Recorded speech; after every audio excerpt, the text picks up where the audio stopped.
But now, science has opened the door to the unknown.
can feel the pistol forming in my chest. I'm about to say some things that I regret. I talk myself in circles all night long and sleep through the morning. Is it my fault? Is it my fault? Is it my fault I can't keep these thoughts at rest? Is it my fault if I can't calm myself down? They won't let me take a breath.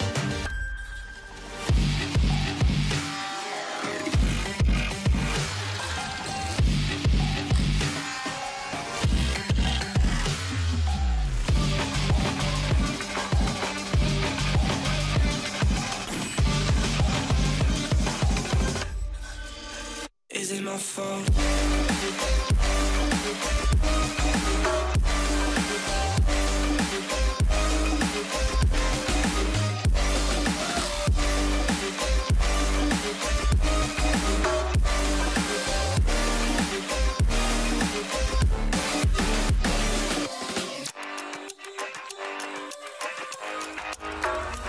Is it my fault?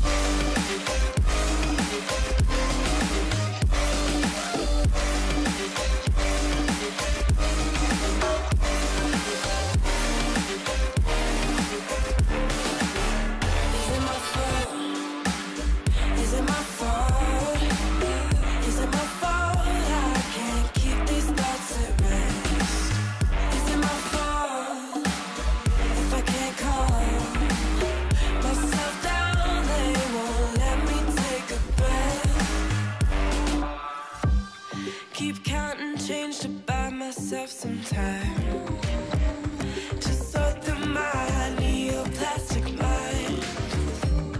If I run away and change my name, then maybe I'll find a new perspective in time. Is it my fault? Is it my Sound fault? muted. Is it my fault I can't keep these thoughts at rest? Is it my fault if I can't calm Sound resumed. down? They won't Disconnected. let me take a breath.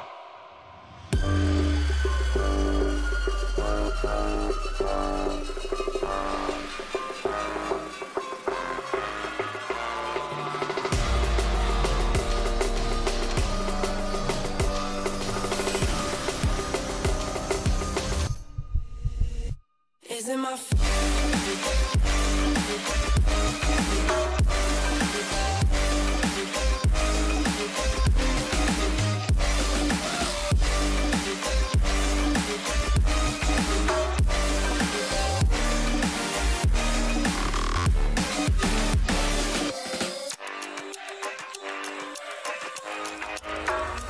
Is it my fault?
answers. But now, science has opened the door to the unknown.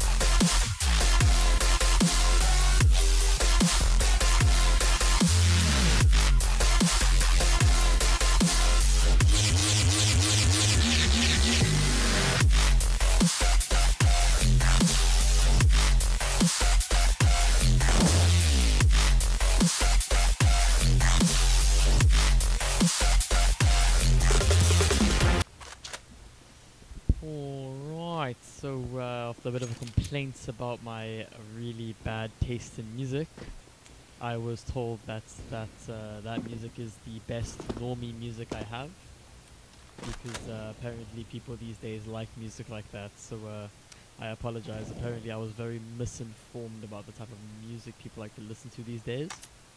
In the meantime, just waiting for everyone to connect to the servers right now.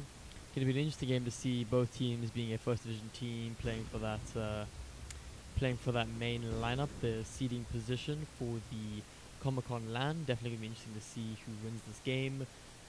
We have a bit of predictions from earlier saying this is going to be an easy game to BzK. It's going to be a 12-9 game for them. Astros saying that course comes first, which, as we all know in this country, it's a very true thing. TOVL Bacon Squad definitely being one of the more outstanding teams in recent weeks, recent months. They have come out of nowhere, or I wouldn't say they come out of nowhere. They've worked their way up slowly but steadily throughout the year to get to the spot where they have today, and they did beat a lot of teams in first division and a lot of challenges they have had to play in the past that a lot of people would have said they wouldn't have beat. So it's definitely be interesting to see who wins this game going into this match. My prediction, probably without seeing the maps, I'm gonna say it's gonna be a 2-1 to BzK, because BzK has been playing a very good game lately. They've been playing outstanding CS as of the past couple of weeks against a lot of good teams, and I believe BzK is going to Prem. They beat Valentrix 2-1. Wait, I think it was, no, sorry, Pixelhunters. They beat Pixelhunters 2-1, not Valentrix, and Pixelhunters is a decent team, so definitely be interesting to see in this case who does go on to into the best seeding position. Probably waiting for one player from each team to connect to the servers.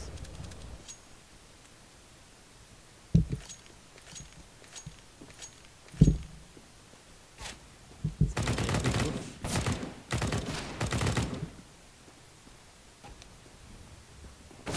Astro asking if it's okay to start the knife with 2 bots. Just wait for them ready.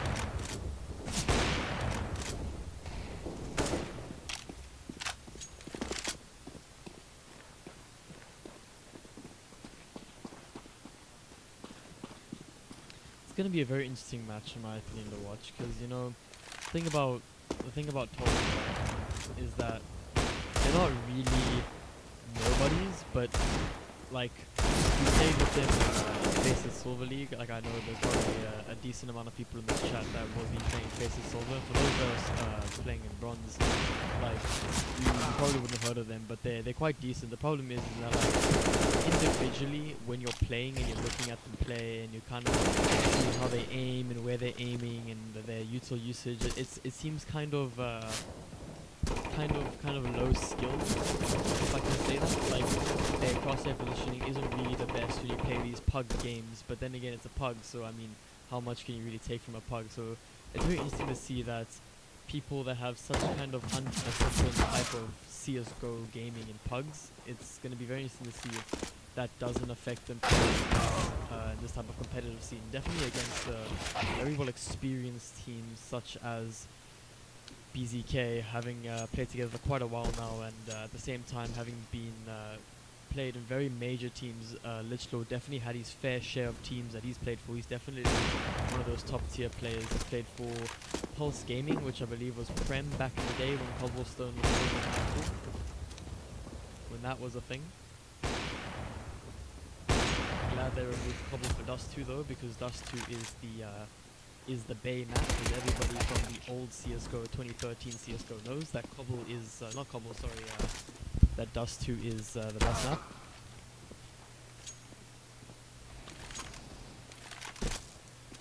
Currently just waiting for Kenpachi to join the server. The players that all the TOVL players are here, and we're only waiting for Kenpachi. Oh no, Kenpachi's joined, so should be able to begin very soon now that all the players from both teams have arrived. They're just doing their daily warm-up. A bit of an oof coming out from Etaf. can't pronounce his name. Epitaph. Do I pronounce the PH? Do I pronounce it as an F? I don't know. I'm fucking for home language English, and I don't know how to fucking pronounce this shit. Epitaph. That's what I'm calling him. I'm calling him Epitaph from now on because he wants to name himself something dumb, so he's gonna get called. Epitaph being the new pickup to the TOVL lineup, or at least I think he's either a sub because I haven't seen him play in the past couple games with the TOVL team. So Glitch just doing a quick AFK strat, as we can see here. Gonna be jumping straight into the knife round. This should determine who gets the map choice. I believe this was actually, I don't really know when's the coin toss. I don't really know how it works for the LAN. Never really casted the LAN. This is the first time casting one of the events, so it's definitely interesting to see now that I'm allowed to cast events and no longer have to cast shitty ladder games. It's gonna be interesting to see how these games turn out. First division games against teams like this, especially well-developed, well-experienced teams like this. It's a very interesting game to see, also watch in actual fact, mainly because it's more entertaining to watch these interesting teams because it's very high-skilled players. At least at this level, they're very well, they're very skilled, very well disciplined usually, and at the same time they have a lot of experience. So because they have a lot of experience, they read the game very well. And because they read the game very well, it comes out for a lot of interesting plays to see a lot of different types of strats that they try and pull out, not the old bread and butter strats as we all know. For example, throwing the 3 standard smokes on Mirage. They pull out a lot of different, more interesting, intricate strats, and that's very interesting to see. But it's going to be keen if they actually decide to pull this out, because the thing about a lot of the first division teams is that they're very aim-based, so they'll have 1 or 2 strats, but they rely heavily on taking the aim duels against the enemy teams. So the first 2 maps that are banned here is going to be Dust 2 and Mirage, so unfortunately we're not going to see the old classical Dust 2, and the old puggy map that everybody now knows is going to be Mirage. So switching to Inferno, going to be the first map of the day. We're not going to be able to see any other maps coming out because they did change over before we could see, so that's very unfortunate. They want to get right into this game, they want to play, they want to finish, they want to know who is going to be taking that next spot. They are as eager as we are to be seeing who is going to be advancing in the LAN.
Right, so unfortunately, computer is taking a bit of strain from having so many things running. It is a very, very old computer, so do apologize for the frame rate problems that we are having. Inferno does tend to take its toll with all the entities that are placed within the map itself, so it does take a bit of a toll on the frame rate or the FPS. Is the stream delayed? It is actually delayed, so you don't really need to worry about that, about people screen watching. If you're worried about the frame rate drops, that's not due to the delay, that's just due to the fact that my computer is a fucking potato with a screen. Disciple, unfortunately, the betting's closed at 8 just because I can't have people betting on the maps once it's revealed, because then it's kind of easy to tell who's going to play what maps, who's very good. It's very easy to tell what maps people are going to be playing. So generally the betting closes before the maps are actually picked, just because it adds a bit of a randomness factor in there. Also because it sort of prevents people from kind of throwing the game deliberately. So it's one of my countermeasures, if you could say, but not really. At the same time, just waiting for one more TOVL player. TOVL, I call it TOVL for some reason, but I've been corrected many a times that it's actually TOVL. Waiting for one of their players to connect to the server. I believe this is going to go to the side of...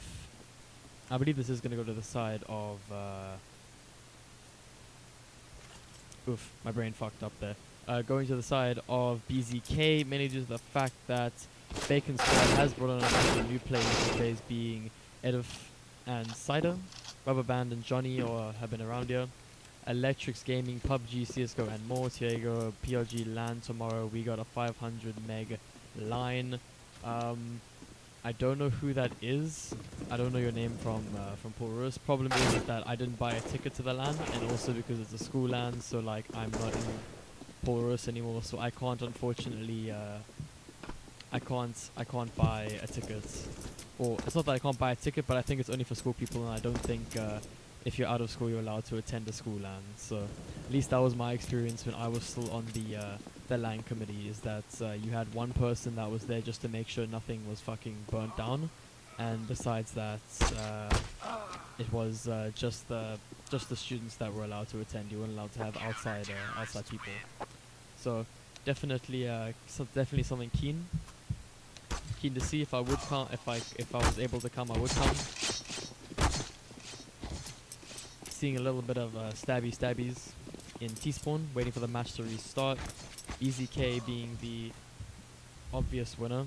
Oof, having a bit of tab out issues there. I kind of knocked something over onto my keyboard. Feels bad, man.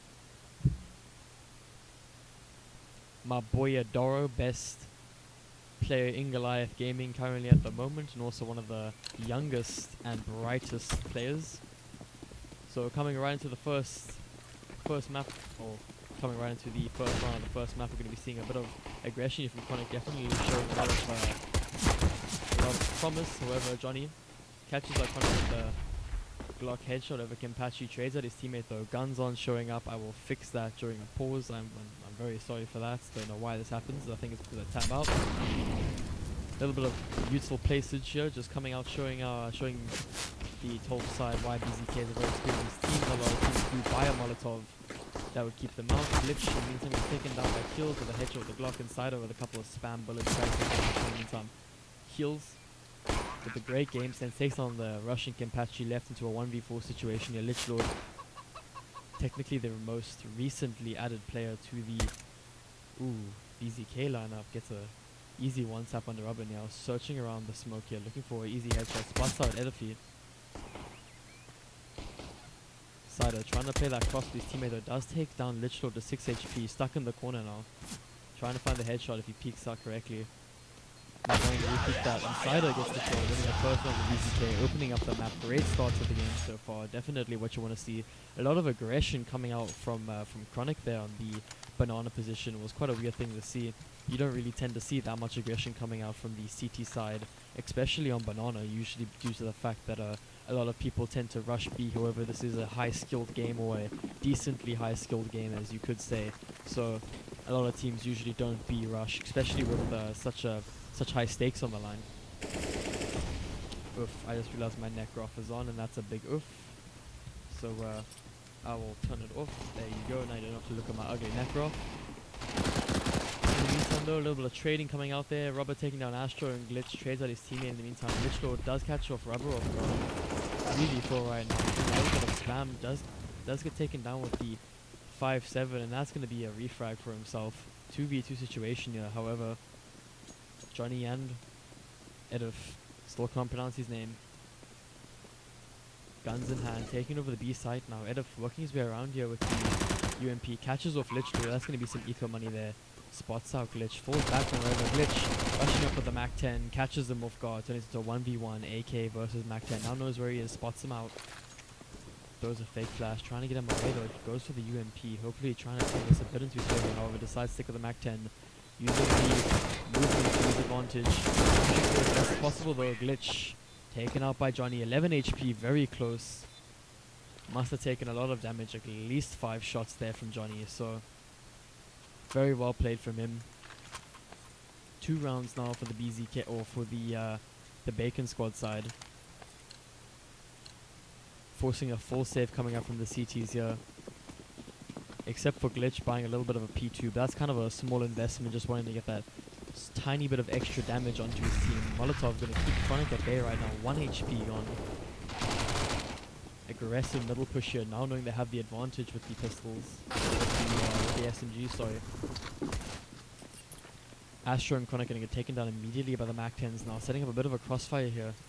Hoping to catch anybody off guard. Lich Lord going to try crossfire with Glitch here, do a bit of distracting. Molotov going to miss though. Spots out Lich Lord on the side down. Hits him for 10. 4v3. Still possible, even with nothing to hold off these players. Kenpachi though, not able to get the frag onto Rubber though, gets 180'd completely. Does take down one of the remaining players though. That's definitely going to be a very oofy round. However, it was a full save, so getting those additional 2 kills was definitely in the consideration of it being a good save round, considering they invested less than $500 in total, just having that little bit of a P250 buyout on Glitch, and that was just for the extra damage. So getting those 2 extra kills and making them lose more than $3,000 worth of economy, that was definitely a good trade in my opinion. Utility being exchanged in the banana position right now, once again seeing the average first division strats coming out here, doing it a little bit of a default, as you could call it, getting that banana aggression, and just having 2 players hold the apps position right now, playing together very carefully. Lich Lord playing a very common Lich Lordy spot, as you could say. Loves to set up here, and rightly so. When you set up there, it does catch up a lot of players off guard, so that's definitely why he is definitely one of the better players at this skill level. Takes on Interfy though, Slider trades at his teammate. Turning into a 4v4 situation, however, T is being on the disadvantage right now after Nade's doing a small bit of damage, giving BzK just that slight advantage that they do need in this round. Perhaps going to be the first round that the CT side could pick up against the terrorists.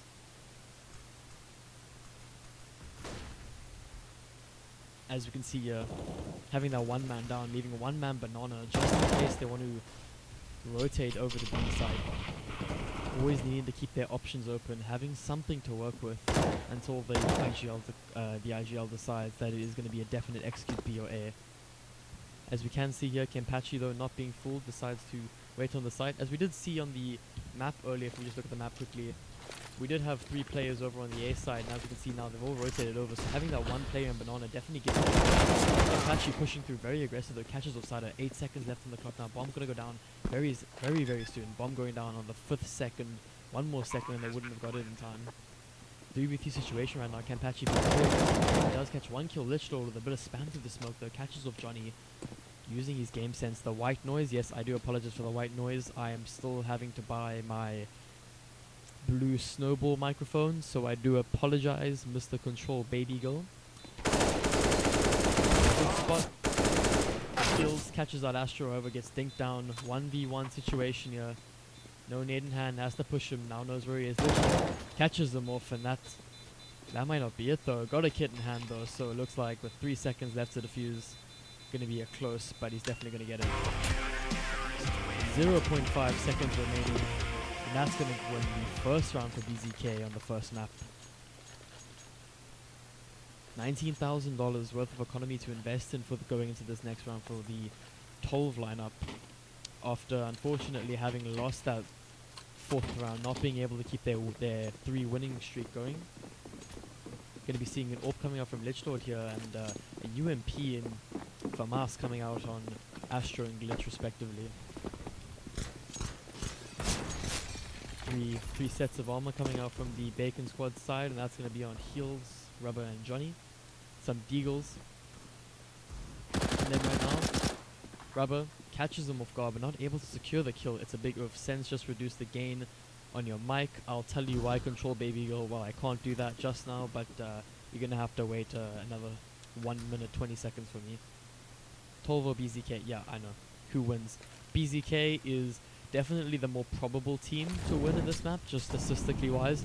However, due to the fact that that TOVL has been playing a very, very good game of CS in the past couple of weeks, just to it's going to be anyone's game at this stage. In the meantime, there are a little bit of trades coming out there. Glitch taking down 2 players though, however it gets taken out by the Deagle spam. Lichlord though with the takes down heals. Johnny with a sick flick with the 1D takes out Chronic. 2v1 situation here, Deagle in hand, no guns whatsoever though. Lichlord 32 HP, bossing no boost whatsoever, however Kenpachi with the headshot. 2-3.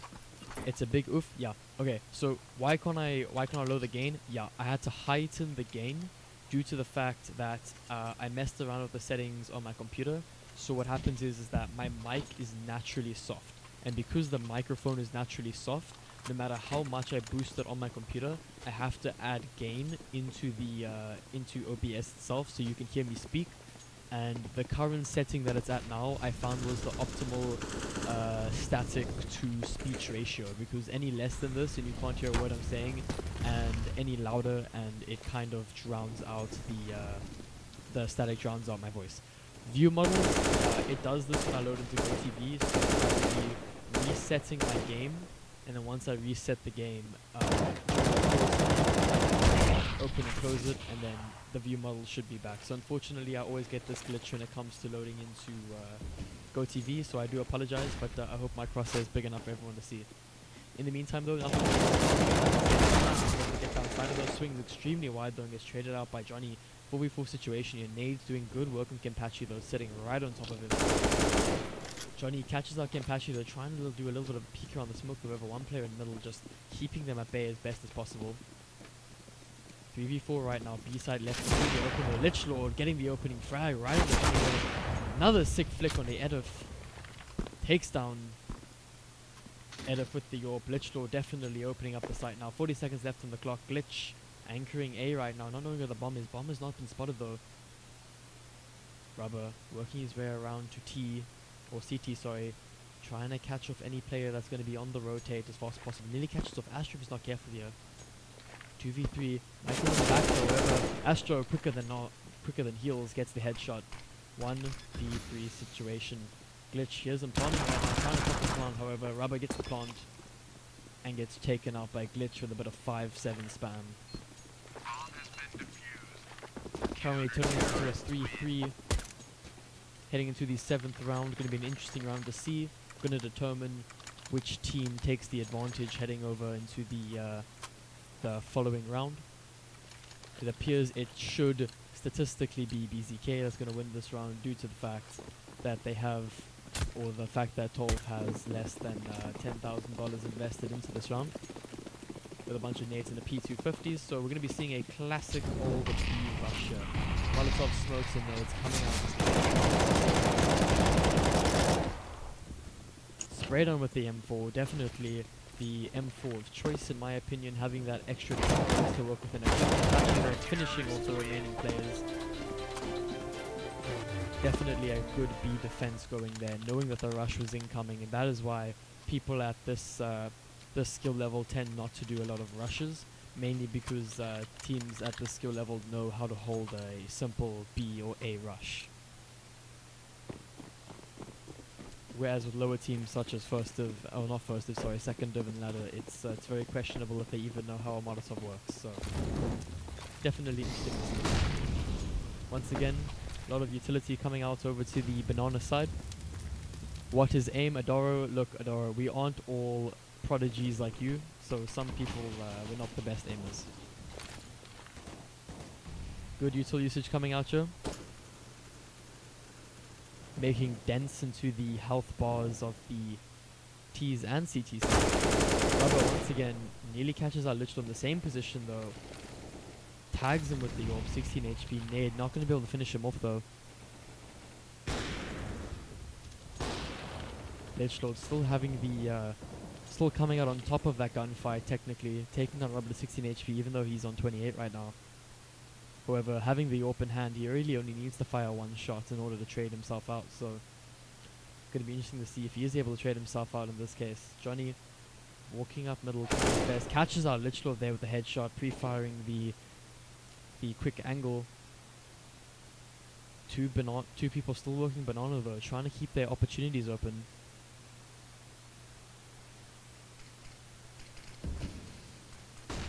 Waiting for the B execute. That might never come, however, Gampachi right now. Just waiting. Smoke gonna miss though, Chronic gonna come over.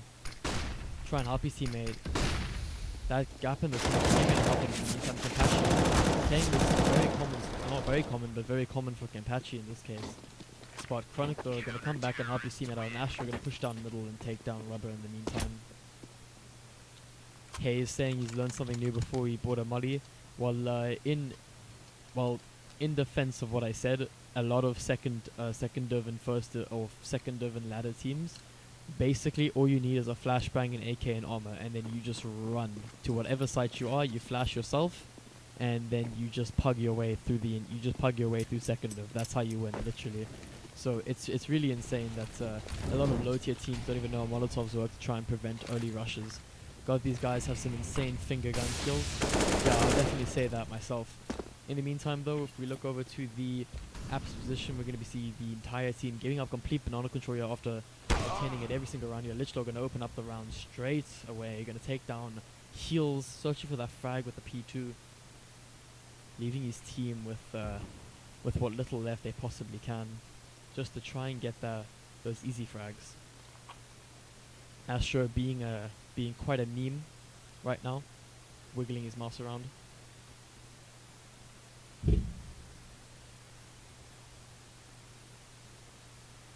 Jiggling back and forward right now, waiting for the execute to come. Tease, sensing it's most likely to be a oof. Yeah, sensing it's most likely to be a oof right now. Astro whiffs the spray, gets traded out though, however he is able to trade himself out. 1v3 situation here, his bomb going down, Lich Lord swinging for the frag, spots up the arm though, gets the sick flick onto FE. Bacon squad getting a lot of these plants here, definitely going to be much needed economy that they do need going into these rounds. So even if they are losing the rounds, they're getting the economy, which is going to better their chances going into the next round. Just waiting for a pause right now so I can reset my game so that we can continue with proper view models. Some of them are view models apparently, but not all of them. It's very weird. They have knife view models and they have nade view models, but they don't have gun view models. So it's kind of oofy. See,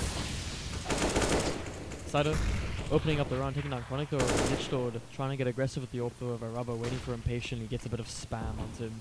3v5 in the meantime though, leaving Kempachi to solo B alone.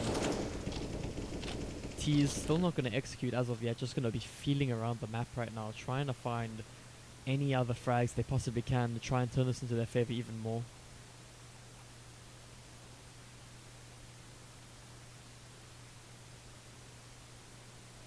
Glitch holding an interesting angle here, along with his teammate Astro, just going to be anchoring the B site, or the A site, sorry.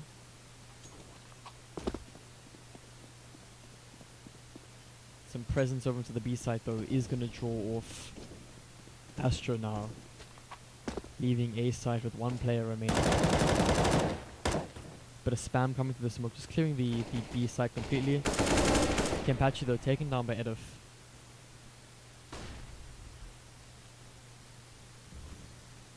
As you can see here, Bomb's gonna make his way up the banana position right now, over onto the B side that now has been completely secured.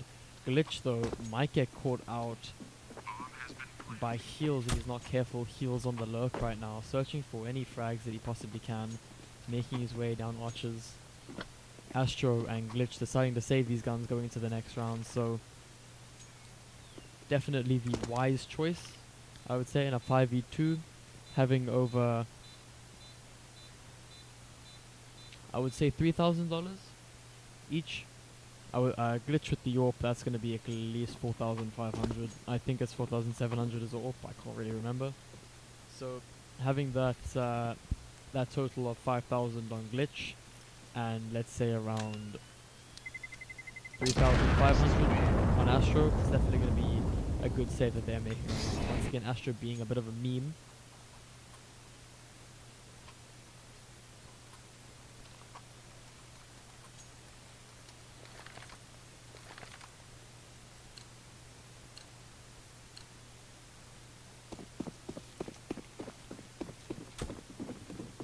Heading into the 11th round now, slowly but surely, BzK dragging away that lead that they just scraped back at the start of the game.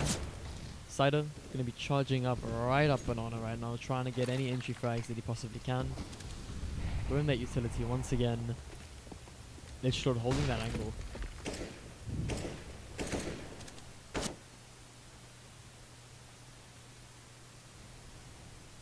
Setting up an easy crossfire mid at the moment.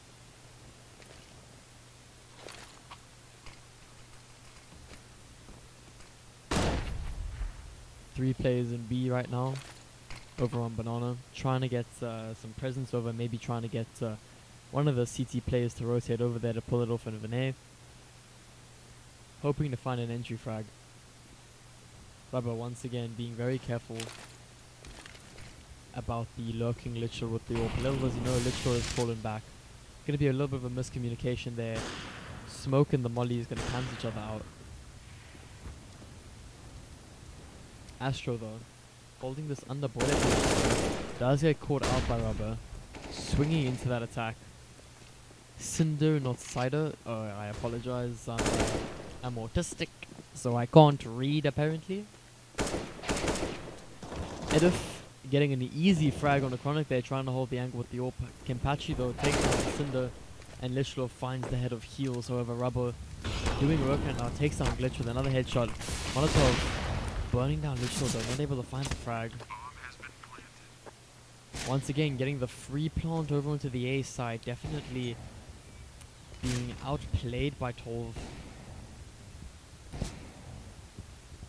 Double AWPs. Lichtlord getting an easy frag for him through the smoke. Takes down Johnny, however, Rubber trades his teammate out there. 2v1 situation here, probably going to want to save the AWP going into this round.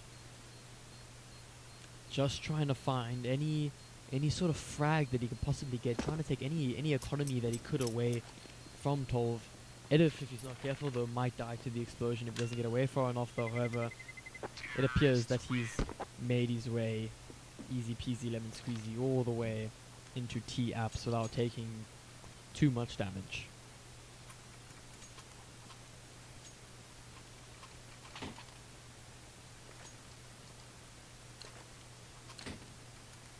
Once again, I do apologize with the no gun view models. The moment they have a pause of any kind, I'll reset my game. But as of right now, I cannot stop casting just because we don't get the joy of the view models. That's unfortunately a glitch I get a lot of the time with GoTV. In the meantime, a standard old BXQ coming out here, modding out these simple positions. Unfortunately, looks like we might miss it because of the GoTV bot doesn't have a brain. Kenpachi takes down Cinder in the meantime, though, however, the Molly does trade himself out. Johnny gonna take down the remaining B defense players. That's gonna signal the rotate over to the B site. Bomb going down, gonna be planted anytime soon. There we go. Securing that little bit of extra economy. Gonna see if BzK does lose the advantage. Astro starting to clear the positions as best as he can. Johnny barely misses one of the CT players through the smoke though, however, takes down Astro. Getting boosted up, Lich Lord spots out Johnny. 2v3 situation, spam through the smoke here. Tagged up just by 2 HP. Lich opens it up, takes down RP, and heals an Edif with a sick 180, takes down both CT players. Definitely pulling his weight for a new player in the meantime. 6-6, 3 rounds remaining for the first half of the first map.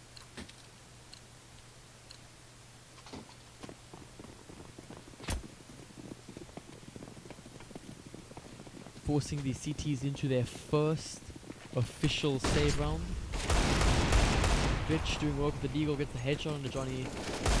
Searching for another little bit of a Deagle frag. Catches out Edith though, double body shots. Takes him out and getting another frag on the Kempachi. Demolishing the rush. The CTs, however, Chronic does secure the AK though, and getting an additional 3 frags on both teams. Cinder though takes down Lich Lord. Chronic still has the AK in hand. 2v1 situation, no armor, but completely possible to take them out.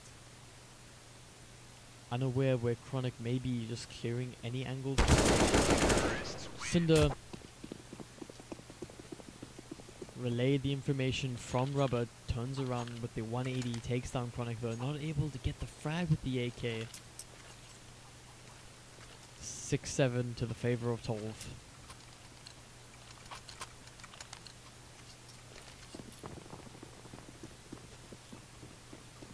No AWPs on either team right now. Standard rifle buy, it seems. Full AKs as well as M4s from both teams. It's weird to see that both teams have the M4A4. I personally am an M4A4 fan myself, but you generally see those mid players tend to play with the M4A1S due to the fact when they can't afford AWP, they want the additional accuracy over the M4A4. Johnny losing 75 HP in the meantime with a bit of spam through the smoke. M4s can be deadly for Lich Lord though, catches off Rubber in his Lich Lordy place as he likes to play. I call it Lich Lord Perch, or just Perch if you're not playing against Lich Lord, but it depends who you're playing with. So once again, knowing that both teams are full board here, just trying to find any aggression on either side right now.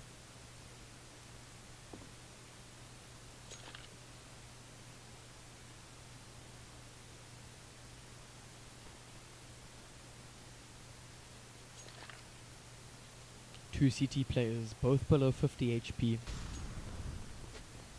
However, being one man down is definitely going to be significantly harder for the Ts to take this side. 3-man stack over the CTs here, no one playing middle, so it's definitely going to be interesting to see if they do push up Archer. They decided not to. Kempachi takes on Edifo. Cinder with a quick flick takes down Lich Lord, holding that bulk position. However, also now taking the 33 HP, taking slot 8 Glitch takes down Johnny though. 9 seconds left on the clock. 8. Bomb goes down real soon. Bomb goes down, not able to get the nade, or nade stops the bomb plants, and that's definitely going to be a very well placed nade. Util usage definitely on point today. 7-7, final round of the first half. Going to be interesting to see which team is able to get that small advantage going into the second half of the first map. Securing 2 AKs from the beginning round. Still no AWPs though for the final round. No one really able to afford it. Molly doing 1 damage to Chronic in the meantime. Barely stuck his foot into it. However, little do they know, there's a standard next to takes on Astro, and Lich Lord making a big mistake with a grenade there, kills himself in the process. Going to be a standard old classic B rap. Kill myself, says Astro. Very, very upset in that case. Smoking off their backsides, doing a standard old B rush. Kempachi pushed all the way up into middle now. Little does he know that they're coming all the way behind him. Chronic Sends is coming up behind him now. Gonna be into the smoke. Takes on Rubber though, knowing they have rushes. However, Cinder able to trail out his teammate though, 2v4 situation, knowing that they're probably going to be in banana wave with the push to the smoke. Kempachi catches Johnny off guard, however Cinder playing a very good game here, also trades out his teammate again, takes down Kempachi, 2v1 situation, a glitch. AK in hand, full utility, a lot to work with. Might catch out, heals if he's not careful, however, opts for the water approach. Heals, slowly working his way behind. Here's the footsteps. Sider looking for the 4K, hoping to make it for this round out. Gets the one bullet in, however, heals, does a lot of damage to the back. Going to be an 8-7 to 12 going into the first half. This being BzK's map pick, definitely be interesting to see if BzK is able to bring this out though. However, BzK being their map pick, they are generally more practiced on this map than the opposition team because they did pick this as their map of choice.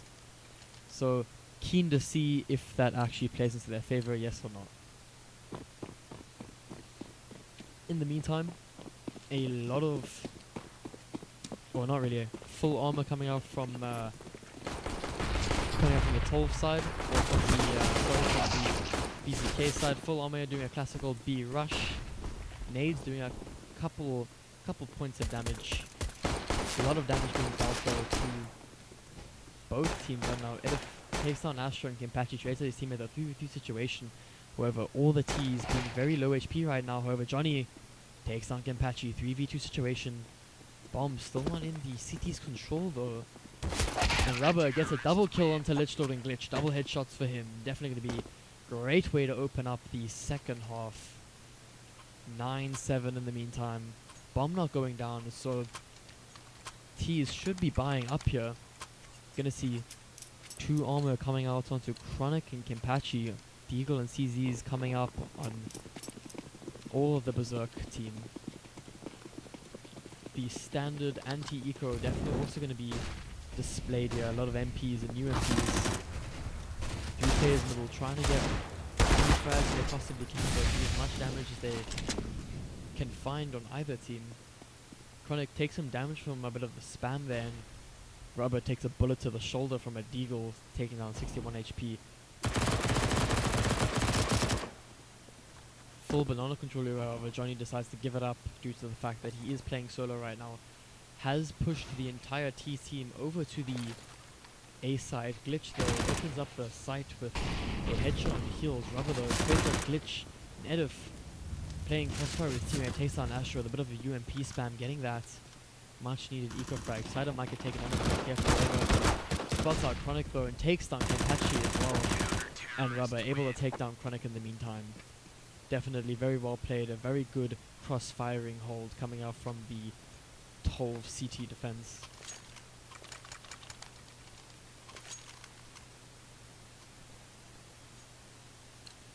Inferno definitely being one of the more common map picks for first division teams like these two here today.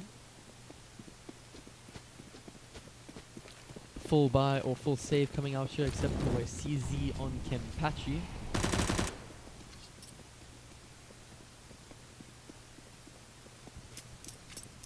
Realizing it's more likely to be an A execute, hearing it earlier. Glitch takes down Rubbers though. 5 bullets left in the mag. Heals. Gets 3 frags off Kempachi. Takes down heals in the meantime though. Takes down Kempachi. Great way to stop the rush though. Very well played from the T rush. In fact, they caught the CTs completely off guard there. However, SMGs against a full saving T team is definitely not the way you want to go. Full buy coming up here. First AWP of the second half coming out from the Johnny. Down to the T team. Gets tagged down due to a lot of utility and spam, slowly delaying his movement speed. Kempachi and Chronic being the dedicated B clearers. Kempachi, a little bit of game sense there, decides to spam through the smoke though. Flashing over from his teammate. Cinder takes on Kempachi though, a quick push through the smoke. Great teamwork there. 4v5 in the meantime. Trying to find any frags they possibly can right now after losing Kempachi.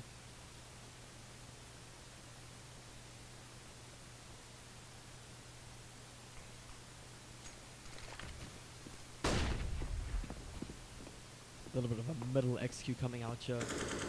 Keel's gonna molly off that Archer's position, trying to delay the push as long as possible. 45 seconds left on the clock. 15 HP on Sido. CT is still having the advantage right now. One player boosted up onto huts. Looking for any frags. A lot of Molotovs. 30 seconds now. Delaying them as long as possible, knowing it's more than likely to be nay executes.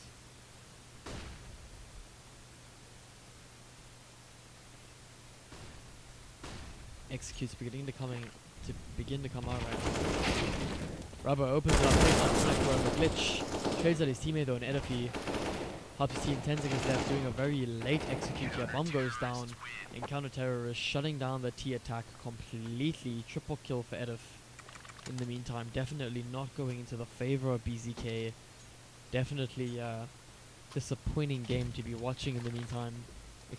Expected a lot more coming out from BzK, but it's not even close to done in the meantime though. Completely possible for the T's to come back. Game's not over until it says 16 on the scoreboard. Nade's gonna get that opening frag right on the Chronic though, and the Molotov from Lichlord gonna take down, or sorry, other way around, Molotov from Edif gonna take down Lichlord. Definitely not what you want to see in the meantime. And 5-13 right now. Keels in the middle of a little bit of an aim duel at the moment with Glitch. That utility waiting on the push though, taking out 16 HP over Glitch, not able to secure that frag. Much needed frag. Keels spot shot getting past you though. Not even able to take down one player from the CT side. Please pause. Alrighty-o boys, and that's gonna be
Alright, jumping right to the next round. Unfortunately, we were a bit late due to the fact that I was resetting my game completely just so we could get these lovely view models that you are now witnessing.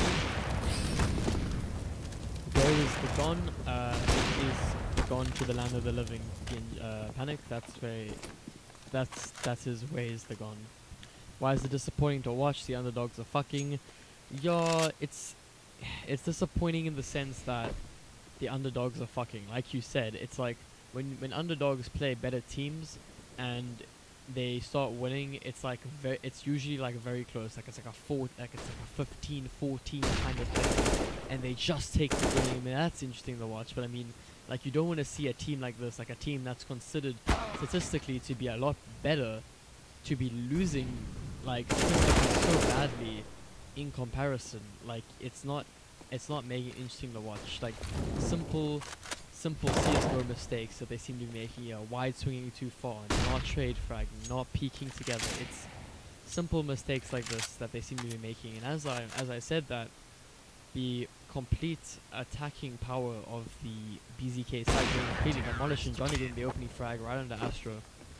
Now, don't get me wrong, TOVL is playing a very good game. They are playing, TOVL's playing an outstanding game right now. But I mean, at the same time, BzK is just making a lot of simple mistakes.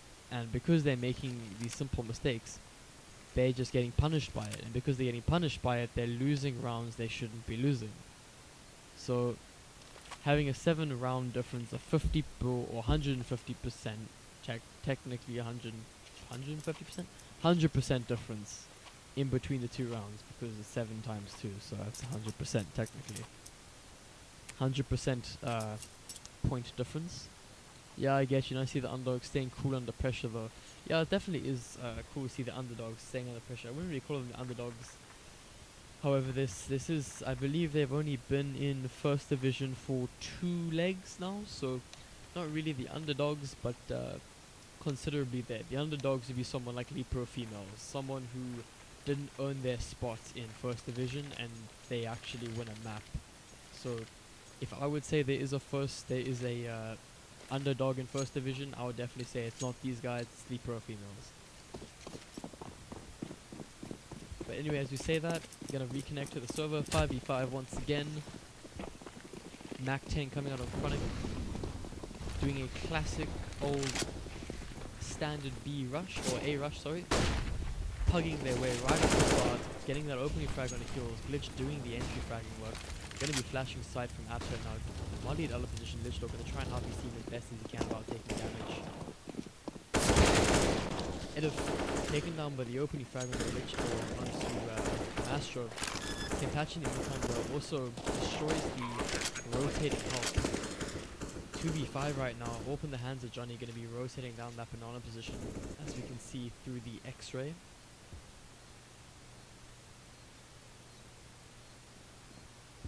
Probably gonna be saving this round, just gonna give BzK an additional round.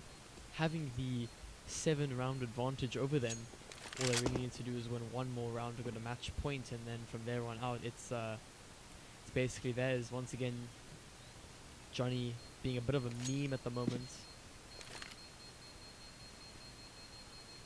Litchfield might potentially die if he's not careful. 5 HP, very close there from the bomb. Planting it just far away enough.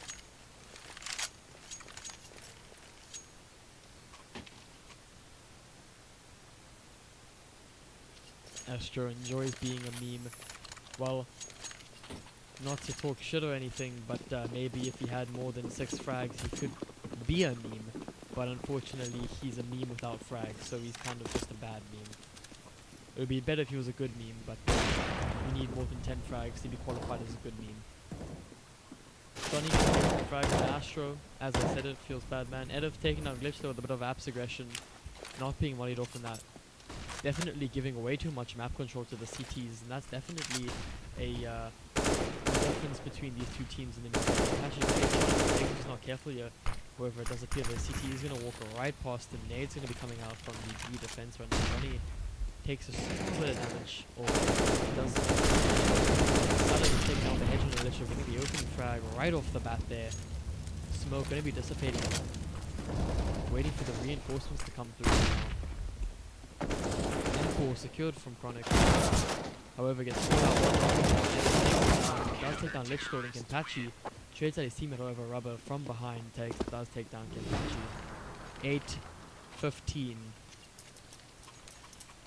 Match point for TOVL. Gonna have to bring it back from gonna have to definitely try and bring it back from the BzK guys if they are gonna want to keep their own map pick. At least I believe this was their map pick.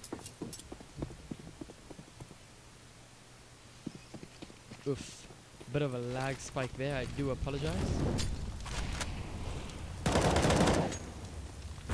Cinder opening it up immediately, taking down Chronic with the M4 spray. He's doing a little bit of a counter flash there. Spot suck in Patchy though, getting aggressive. Glitch takes on Edifi though with that AK. 3v4 right now, double AWPing on the CTs, wanting to close this out, investing a lot of economy going into this round. Glitch with the lurk, catch spots that rubber though, but not able to get the frag. Bomb down, find the frag. Astro taken down by Cider, 2v5 at the moment. Lich Lord seems to be timing out right now. Yep, 400 ping.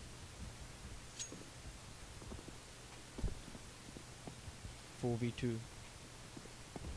Why so savage? I'm not savage, I'm simply stating a bunch of facts. If you wanna fuck around, you don't wanna take it seriously, then the least you can do is have over 10 frags. That's all I'm saying.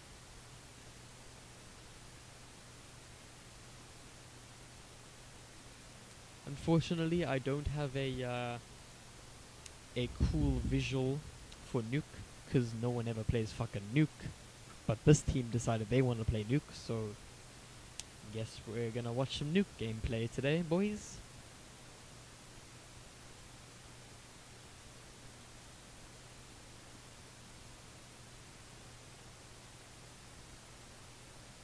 Yeah, very unfortunate to see overall there from the BzK side, getting taken out by 12 on their map pick as well. I believe it was 8-16. Quite upsetting to see. However, still possible. 2 maps left in the remaining game, so completely possible to secure those final 2 maps.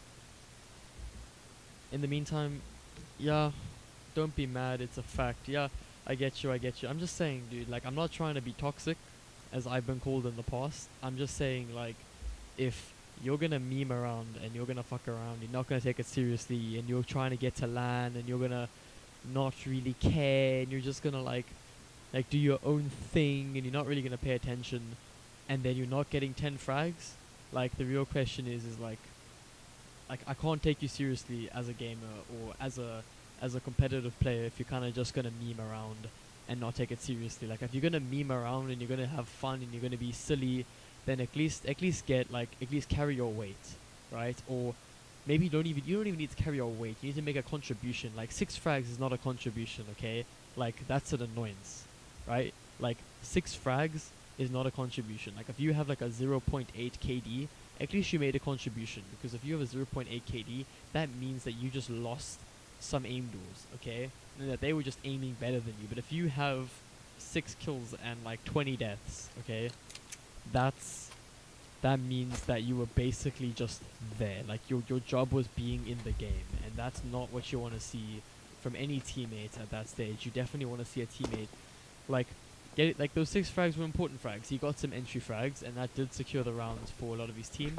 But I mean, like, at the same time, what are entry frags meaning if you're only getting 1 entry frag for every 10 rounds, right? That's all I'm saying. Like, if you get 1 entry frag every 10 rounds, then sure, and that's not even a guaranteed round that you're making.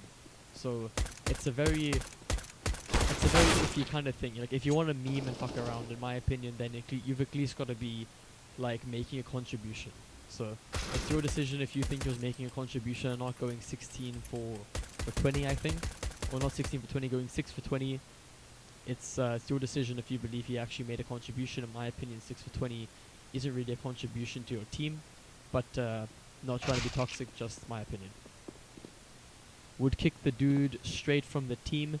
Yeah, like, he was memeing in spawn. So I mean, like, I guess I don't really mind if he was shaking his head and everything. But I mean, at the same time, like, he wasn't very well aware of what was going on. And I believe that was just because, like, I don't know. He was memeing in spawn. That's all I can say. I can't really say if he was fucking around in-game. Like, maybe he was actually trying.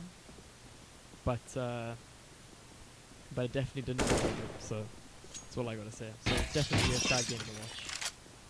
But on the bright side though, TOVL's definitely playing a very good game, and they've definitely been one of the better teams in First Division coming up into this leg.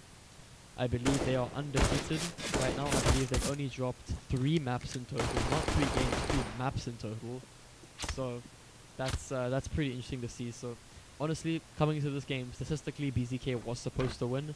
However, everyone secretly knew that TOVL would more than likely be the winners. However, at the same time, game's not over. 2 maps left.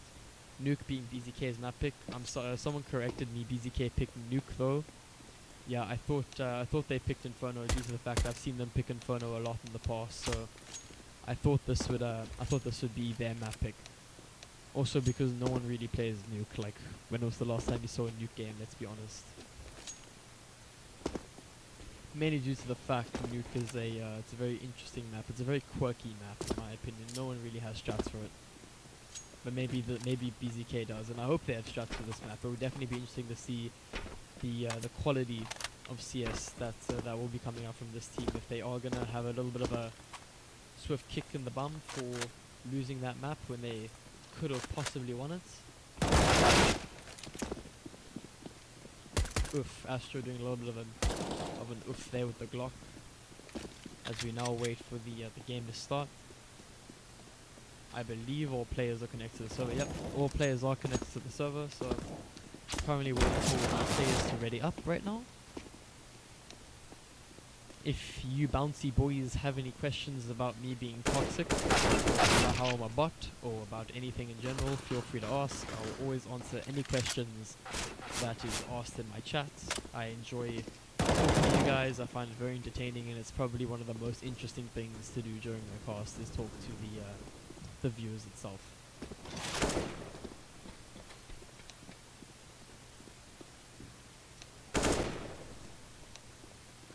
100% pug start incorporated. Now I guess you could say that. It looks like now that BzK has been trying to kind of pug their way around the map. So, but seriously, I have personally gone 6 on the noob. But you have a seriously bad game where no matter how you die, 6v20 is 4v5, let your team down. Yeah, I know what you mean. Like, I'm just gonna let the knife round play out here, and if you want some commentary for the knife, just think about it in your head and go, ooh, he's sticking him real good. But I'm gonna continue to talk about the Astro situation. Like, everyone has a bad game, okay? Like, everyone has a bad game. If anyone tells you I've never had a bad game, they're lying to you, right? Because everyone in CSGO has had a bad game at some point in their CS career. And that's understandable. But even if you're having a bad game, like, statistically going 6 for 20 doesn't mean you're making a contribution. It means you are existing. Now, 6 kills is still a lot. Like, that's a team and a player. So that could have been an ace that he got. He could have won like a 1v5 ace, and he wins a round, and that's one contribution. But I mean, in total, in comparison to what his team's probably done, like, even though he could have won one potential round for his team solely, like, overall, he hasn't made enough of a contribution that the rest of his team has to winning the majority of the rounds that his team would have secured, if you understand what I'm saying. As you can see, standard puggy strats on Nuke. Because everyone does this strat, literally everyone that plays Nuke. Chronic not being fooled though. Getting the 4K, going for the ace right now. Chronic securing an ace, going right into the first round. Very well played from Chronic. Definitely going to be jumping up the ball. But you see what I mean. Now let's say, for example, that's all the kills Chronic gets for the game, right? He gets 5 kills, he's won 1 round for his team. And let's say after all those rounds, right, let's say they don't win a single other round for his team, right? They get 16-1 from this point onwards. Now he's technically made 100% contribution rate to his team, and the rest of his team's made a 0% contribution rate. If they get this next round, then technically he's made a 50% contribution, and it goes like that. So if you've really won 1 round, it's about your team contribution. Like, kills don't matter in competitive. Too little to make a difference, I guess. Like, you'll hear a lot of good teams, they'll all say kills don't matter, winning does, which is true.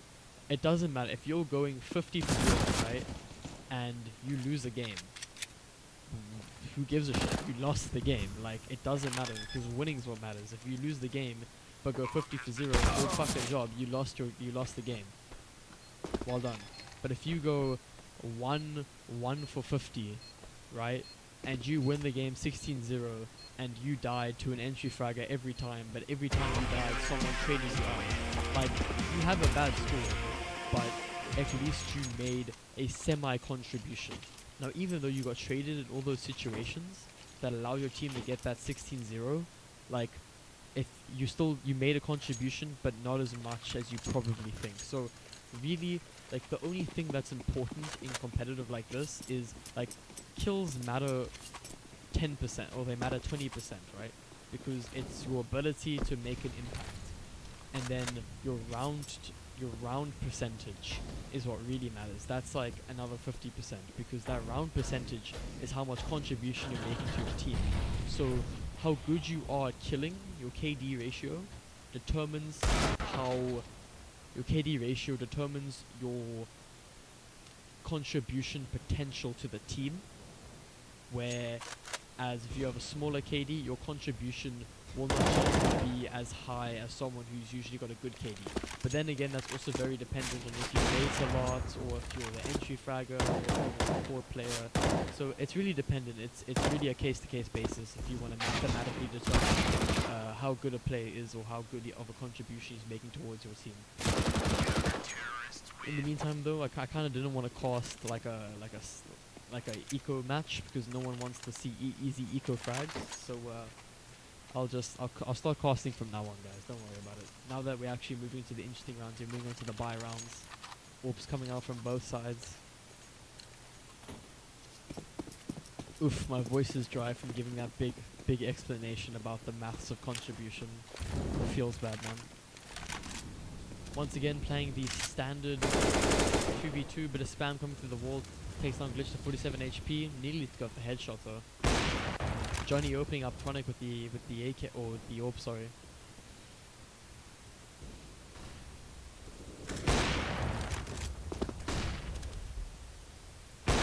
Johnny catching out Glitch though in the meantime. Trying to find any fights he possibly can. Kenpachi does do a little bit of damage on the heals though, 15 HP. Now knowing that they have lost outside control, having to secure the inside.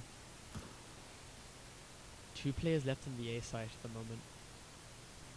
Outside, Fallen to the control of the T's, trying to work their way over to the A site right now.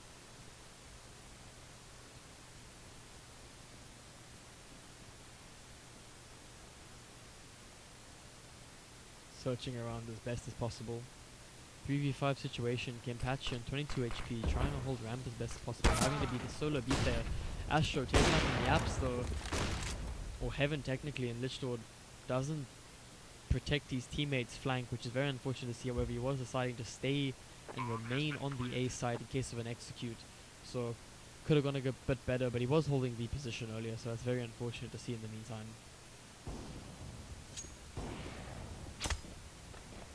Searching for Kenpachi. 1v5, Kenpachi 22 HP after getting partial by heals. Decides to go save in CT right now.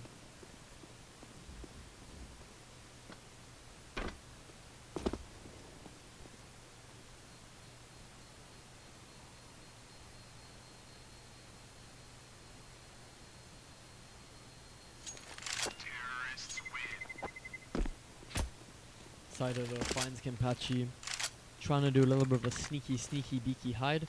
I agree with you, but feel like it matters at what level you're playing. Like at a pro level, it's KD does not matter, but at this level with more pug tactics it matters. Like, who won last map? TOVL won last map, 8-16.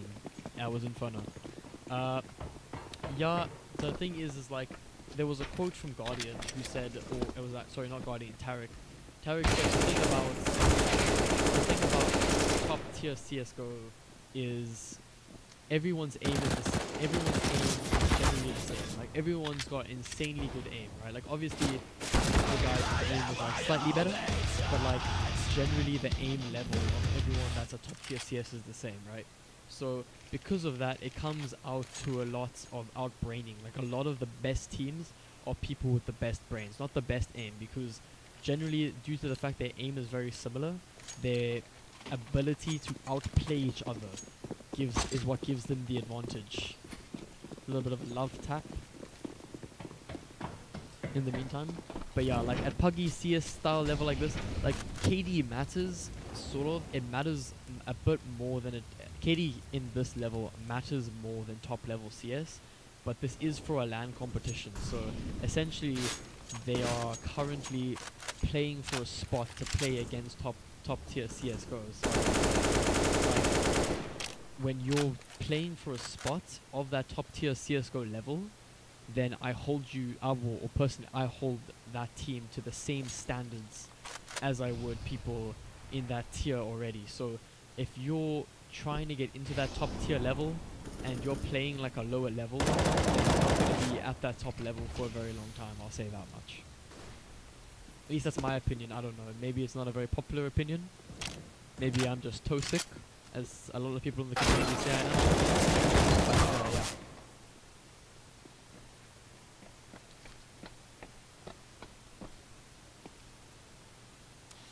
I'm sorry for the guys that came for the casting when it starts getting about technicalities and it starts getting about maths and it starts getting about like intricate details about teams and stuff. I really enjoy that stuff. So I'm technically a color caster, not a shoutcaster. So doing both the jobs of a shoutcaster and color caster, for me it's very iffy, and I really hate being a shoutcaster. So for those that don't know, shoutcasting is when I go on oh, he got 3 frags, etc, etc. And shoutcasters being the guy that explains all the logic and the maths behind what people are doing and how stuff happens.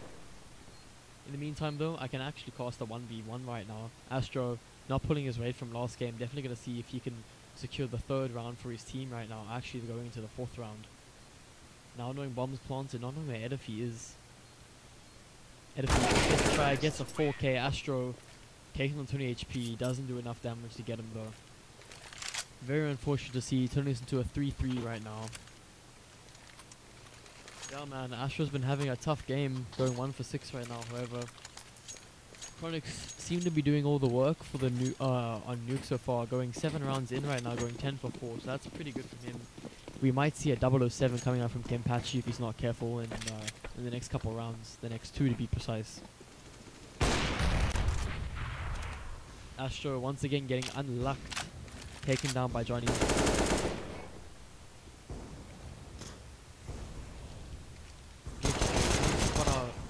Rubber does take him down, but securing the AK might be the bomb if he's not careful.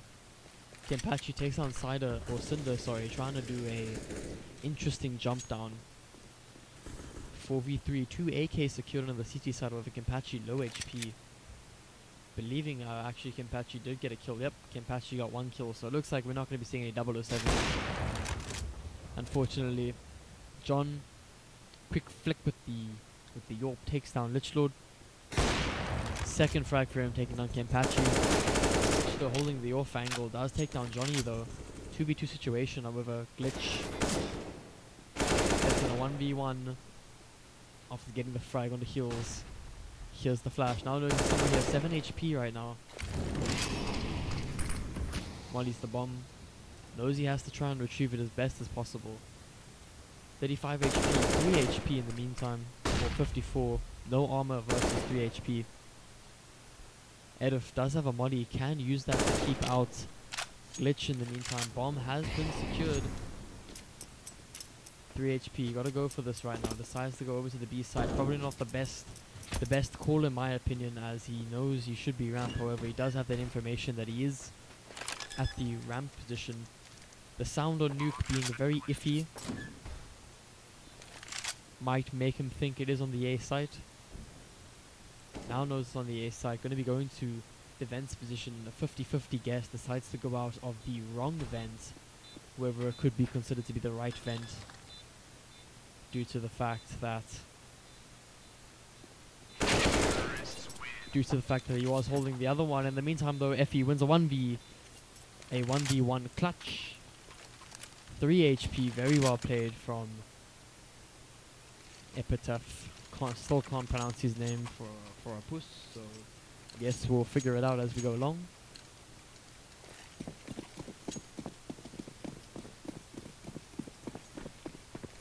Three-4 to the side of TOVL right now, going very close to it did last game. Interesting to see how it's going to be turning out though. Possible to come back in this map, make it a 1-1, taking us to the final map.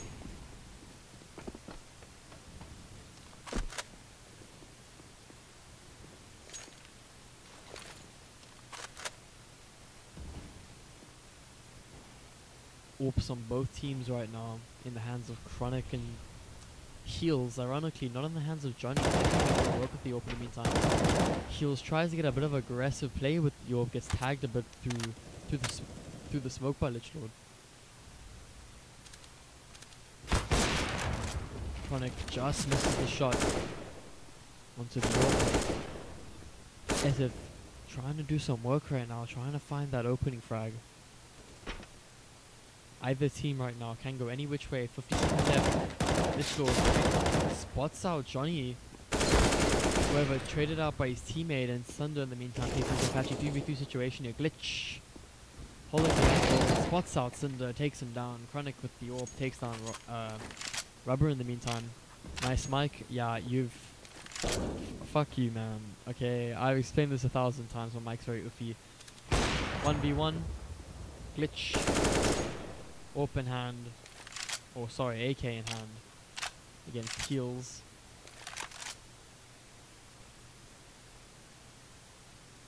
Knowing he's by the vents position. Bit of a mind game coming out here. 10 seconds left on the clock, has to find the frag. Doesn't got the... Oh, does have the bomb in hand, has to go for it. Gonna get it just in time. Aware that Glitch might be coming from this angle though. He's not careful, closes the door just in case. One more situation, waiting for the bomb to go down, or for the wait for the molly to dissipate. Tries to use the gunshot to cover himself opening the door, sticks to the fuse, to find the frag, takes down Heals. Glitch redeeming the 1v1. 4-4. Kanakanina saying I have a nice mic. Thanks, baby girl. It's a karaoke mic for those that haven't determined it from my static.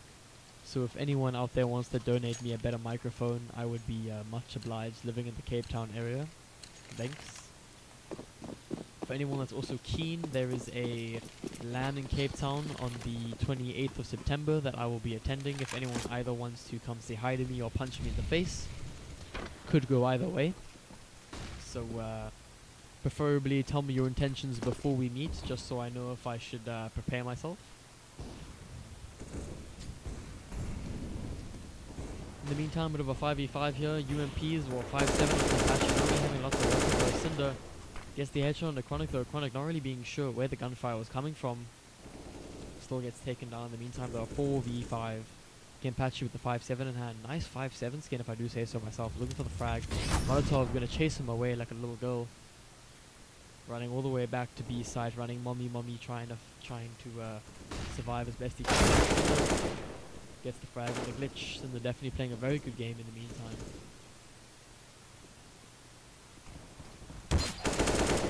Etif turns around, gets a 180 on the Ginpachi. Wasn't quite good enough.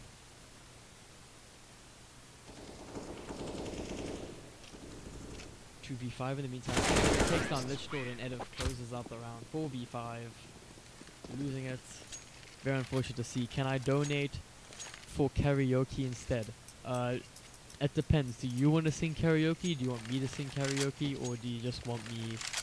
You're welcome to send me cash, dude, and I'll buy a better microphone. So, please and thank you. Full save coming up from the CTs here. Not really having not a lot of utility to work with. Or firepower in that case. Over Glitch.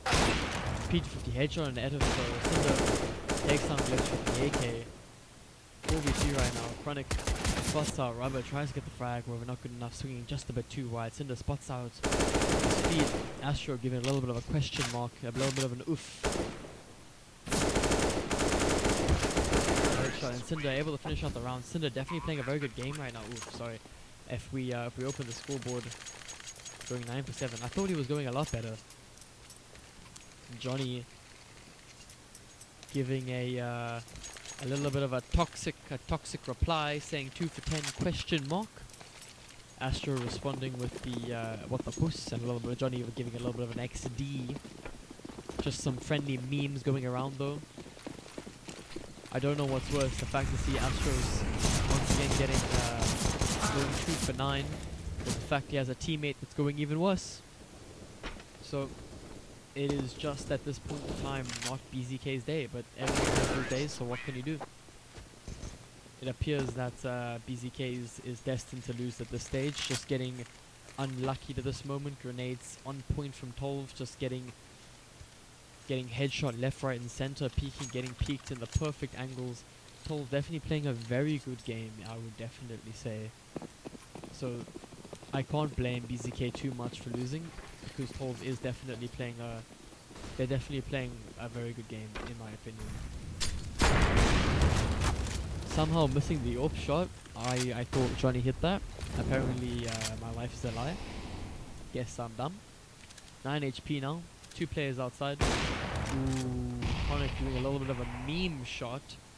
Barely misses Cinder. I find the biggest problem with Nuke is that everybody tries to play Nuke like old Nuke. If that makes sense. I don't know if anyone remembers old Nuke before it got like a revamp. Like, oof, Chronic getting a 3k. That's a big oof in the meantime. But I feel like everyone tries to play Nuke like old Nuke. And because they try to play Nuke like old Nuke, it doesn't work. They play like 1 hut, 1 outside, and they play like 1 on A and 2 ramp. And like the only difference is that they've kind of switched off. They've recently pulled 1 guy off ramp. At the start of the game, they played 1 guy ramp. And then they pulled that guy back onto A because they kept losing A. So in my opinion, because they play it a lot like old Nuke, it's a very iffy kind of playstyle, and that's probably their downfall here.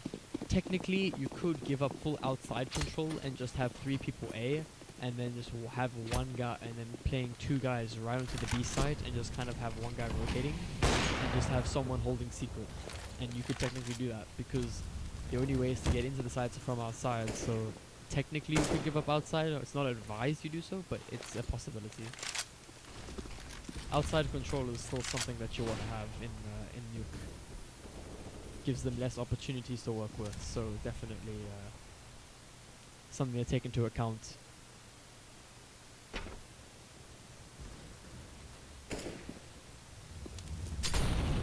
Johnny's searching for the frag right now. Spots out Chronic.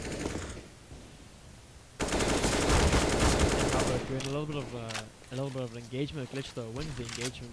At the end of the day, Nade taking the 23 HP, falls off once again, getting very unlucky there, gets taken out by Cinder from behind. Pika says, told you pub strats incorporated. Yeah, you could say that, potentially. Pub strats incorporated. TOVL is definitely a very much more prepared team, in my opinion. They definitely came to this game well prepared, even though they don't really, they probably didn't prepare for Nuke, because a lot of teams don't prepare for Nuke, but they definitely came to this game a lot more prepared than BzK. BzK definitely didn't prepare as much as they probably should. So it's definitely going to be interesting to see if they do have a bit of a roster change coming up in the next couple months. If I had to guess though, I would say, pub strats incoming. Well, when you say ink, for those that don't know, I study business, I study accounting. So when I see the word ink, I think incorporated, not incoming. So. But yeah, definitely BzK not as prepared as they should be. Definitely going to be interesting to see in the next couple of months if there are going to be any roster changes to this team. If I had to guess so, there will probably be a couple.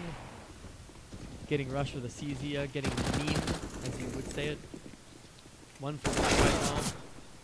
Rubber, not really able to take him down. I've played both these teams before, both play heavy pug style.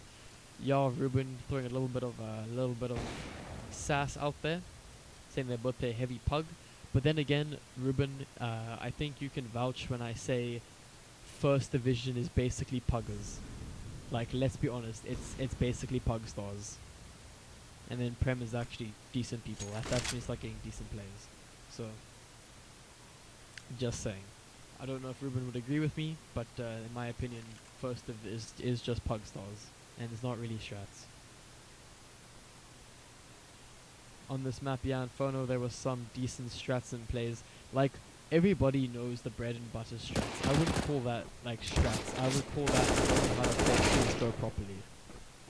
Like, having actual strats with your team.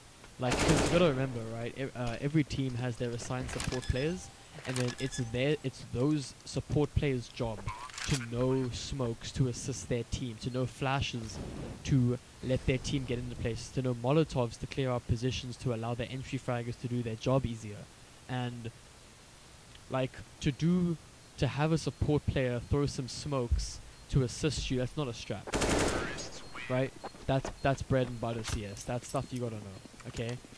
Like a strat is like a full-on plan that comes out in order to win the round. Like a strat is a lot more intricate than a default, like rushing B or rushing A or playing a default or doing a wrap. That's not a strat, that's a call. There's a big difference in between the two. Yeah, while it is difficult to get structured plays in South Africa if you take Masters out of the picture, true. Everyone is just like rush A, rush B. Exactly what I said even before you typed it, because you guys see this a little bit later, but I said, before you typed that, I actually said, like, a standard thing that people say is rush A, rush B, do a wrap, play a default. Like, those aren't strats, those are calls, and that's a very bad way of playing, because any decent team, like if you want to call yourself a decent team, play a scrum and ask them to rush you. Ask them to always rush every round. And then if you can stop every rush, you're a good team, because so many teams think they want to rush, and then any decent team can stop a rush. As we did see earlier, BzK and Inferno did stop a rush from TOVL, or was the other way around? No, it was BzK who stopped the rush from TOVL, throwing a lot of smokes and molotovs to prevent the rush, and that's definitely showing that little bit of experience that BzK does have. So it's definitely it shows that these teams can do the rushes, but the problem is that ladder and second div, there's a lot more rushes. Like the problem with ladder and second div is that there's always one. It's basically scouting for first div, let's be honest. Like there are very few teams that come all the way from ladder together and go straight to the top. It's most times ladder and second div teams that have one good player, and that player gets recruited by a first division or a prem team or something like that, who played exceptionally well in other games. So very little in first division and second, also not first division, second, ladder and second division, do we see these teams coming up from the ranks. It's a lot of the time just basically a place where you it's basically a recruitment center where you find the good players. You weed out the shit ones from the good ones, and then the good teams recruit that good player, and then the team breaks up. Not the good team, the bad team that the good player was on. That team would break up, and then they reform with something else, and then the better teams just recruit from the shitty teams, and that's how it works in South Africa, in my opinion. There's very few teams these days that go from bottom to the top. In the meantime, though, didn't even need to say anything, because BzK getting very unlucked this game. CT is opening up the game immediately, however, securing the first round, able to buy AKs. Astro getting pushed very close here, taking out the against the frag on the Johnny glitch with the UMP takes on Edify, though. Rubber trades his teammate in the meantime. Rubber doing a little bit of a meme, standing on the glitch's head.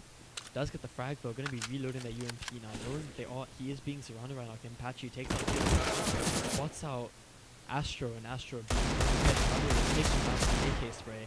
However, Cinder with the Deagle in hand gets a double frag, headshot on the Astro. Nothing really I believe Astro could have done in that situation, maybe peeked a bit closer. 1v1 Deagle versus AK, going for the triple kill here for Cinder. Kempachi though, currently if you look at the scoreboard, 6 kills versus the top fragger for TOVL in this current map and the game. What's definitely interesting to see is can Kempachi do that? And Kempachi, bottom fragger so far for BzK, does win the clutch against Cinder. The definite top fragger in the meantime for the TOVL side. BzK doing their best to bring this back, being on T side, and this being their map pick, they should be able to bring this back. However, it's really dependent if the teams can begin pulling if the individual players can begin pulling their weight, as you could say. Entry fragged immediately. Edif and Rubber. Johnny getting taken down by Chronic as well. Chronic looking for the frags right now. Unable to find any. 8-15 or 8-10. Sorry, I apologize. Both teams being able to buy up here. Oof, a little bit of a pause coming out. Heals disconnecting from the game. Big oofity oof oof. Don't know if Ruben is still watching. But yeah, definitely, it's definitely interesting to see the difference between first division and ladder and second division. The problem with ladder is, it's in my opinion, it's very AIDS, right? Like second div as well, like second div teams. Like, I find that what we need in South Africa, in my opinion, is a center where we have volunteered good players to teach decent players and teams about common sense Counter-Strike. Now what I mean is, you can't give quick toggle of I'll give you an example, okay? We go to face it, right? And you go to bronze, and there's the most brain dead CSGO players you'll see in your life. They don't know how a Molotov works, don't know how a smoke grenade works, don't know how the economy of the game works, don't know any of that, okay? And the problem is then those players get boosted by a good player, and then recently with Facet's drop in level, making Silver level 3, however they did change it back today to level 4 because a lot of complaints. The problem with that is when you see they put these level 3 players against like literally Bacon Squad or BzK or Vinco or literally first division teams, and basically if you can summarize Face It in a nutshell, it's bronze is second div and second div and ladder. Silver is first division, lower prem division, and upper second division. Gold is prem, upper prem, masters, and then FPL is basically it's basically masters and their friends. Let's put it that way. So all you can really say is that where you are determines sort of your skill level. The problem is that you get a lot of people that complain being in silver or not silver, being in bronze, that, oh, I'm a good player and I deserve to be in silver. It's like, look bro, if you deserve to be, it's like, oh, the biggest complaint I hear is, I'm a good player and I deserve to be in silver, and I have these Nova 2s that buy Face It and then they throw the games because they can't hold them aside, for example. And I feel if you're gonna come into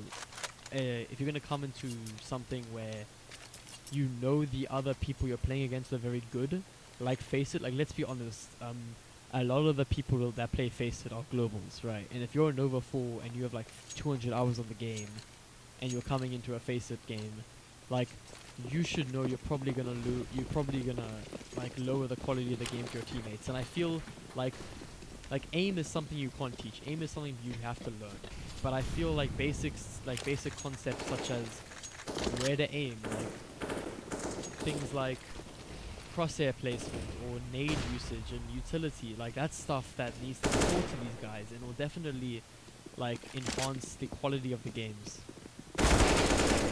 Face It, in my opinion, at least. And that's the problem with a lot of first div and second div teams, is that they're basically bronze game where people just run around and shoot others, so it's not really competitive. In the meantime, though, as I was speaking, easy peasy lemon squeezy B rush coming right out of secret, going right down the vents. 2v3 situation. Kills 5 HP, gets taken out by Lich Lord on a 1v3 situation right now. Kenpachi spots out Rubber, takes him down. Gonna be 9-10. BzK slowly coming back into this game. Lower level teams lack commitment of any sort of work ethic to get far, no desire to watch demos, YouTube, learn, they lose interest and the team breaks up.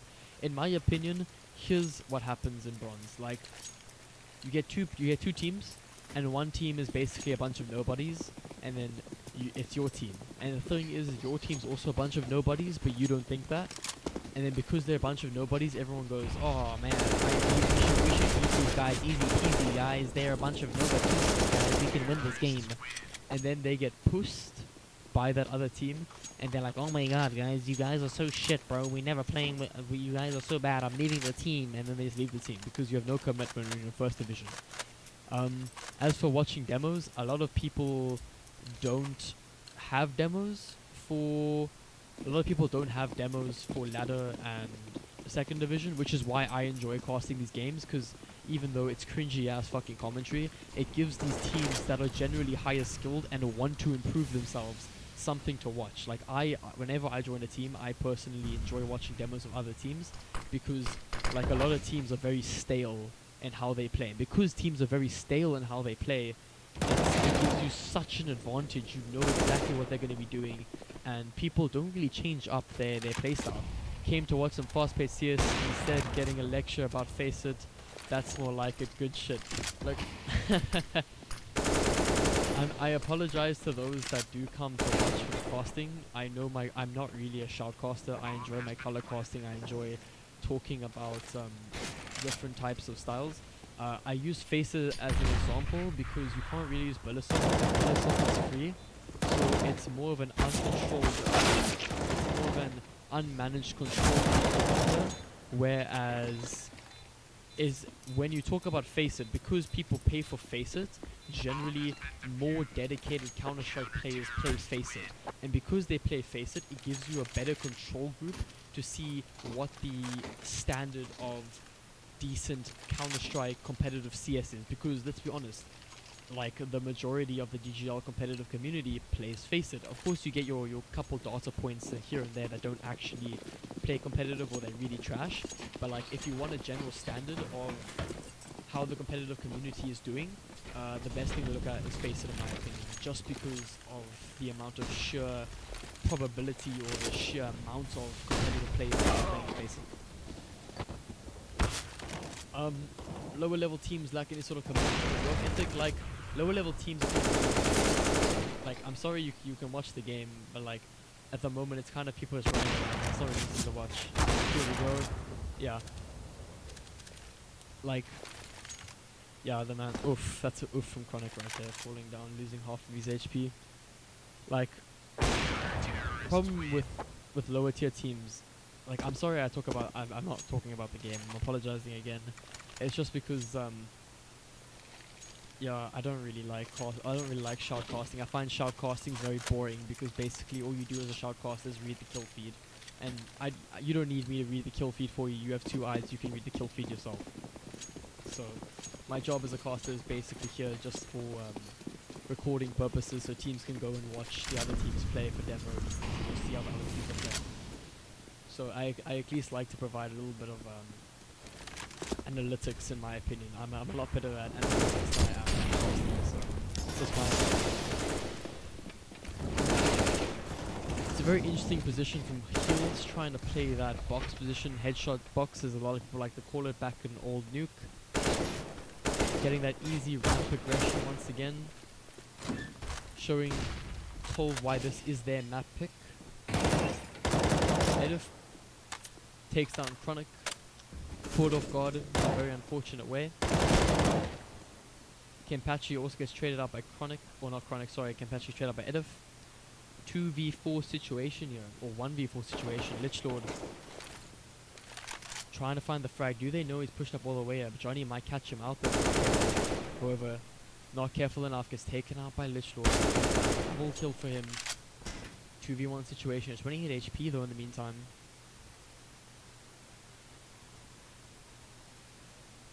Bomb is down. 35 seconds left on the clock.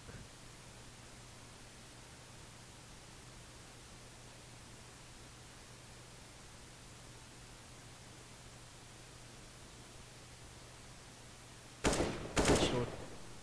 Spots our rubber. Does get taken down as he turns his back towards the door. Very unfortunate to see. 10-13s. TOVL slowly bringing this away once again. Looks like TOVL got a strong foothold in the CT now. Yeah, definitely I would say so. They're getting back into their groove. BzK, this being their map pick as I was informed earlier.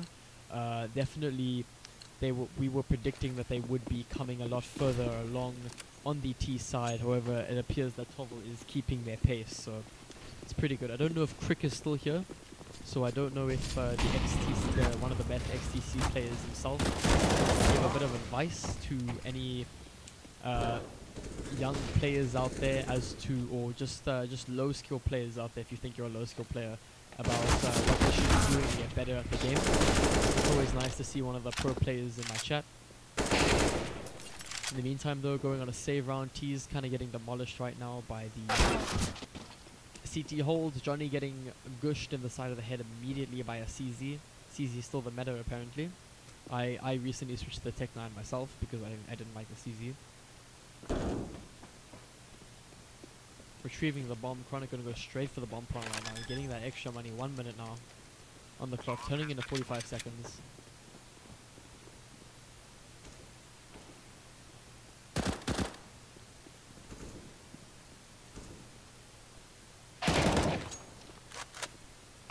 Heals. Taking down Chronic in the meantime. 1v3 situation. A glitch. Open. Ooh, barely missed it. Very unfortunate to see. Alex saying he's here to watch his mate Ramil Glitch Berezolski. Can't pronounce that name to save my life. But yeah, I'll try it. I'm excited to see both teams perform at VS Champs this year. I don't think BzK is going to make it to VS Champs this year. 10 minutes. Go TV delay, Alex, or what? No, it's a 2-minute delay followed by a 30-second delay of my stream, so that's a big oof. So 2-minute 30-second delay. Astro getting the opening frag right onto Johnny there with a couple taps with the AK, opening up the round immediately turning this into a 4v5 situation. CT's defense going to be severely weakened here. Warped through the wall, taking out 64 HP. Edif looking for a frag. Astro now taking out to 18 HP, however, gets fragged out in the end on the repeat. 4v3 right now. Lord catches out heals, trying to get a little bit aggressive here. Campachi though spots out Rubber, trying to find his head of the moment. Spots him out with a quick flick, does take him down. Edif, other side of the smoke, might walk through here, try and surprise him. Takes down Campachi though over glitch. Not quick enough, takes down Edif. Not before he trades out his teammate. 2v1 situation, 2 T's versus Cinder.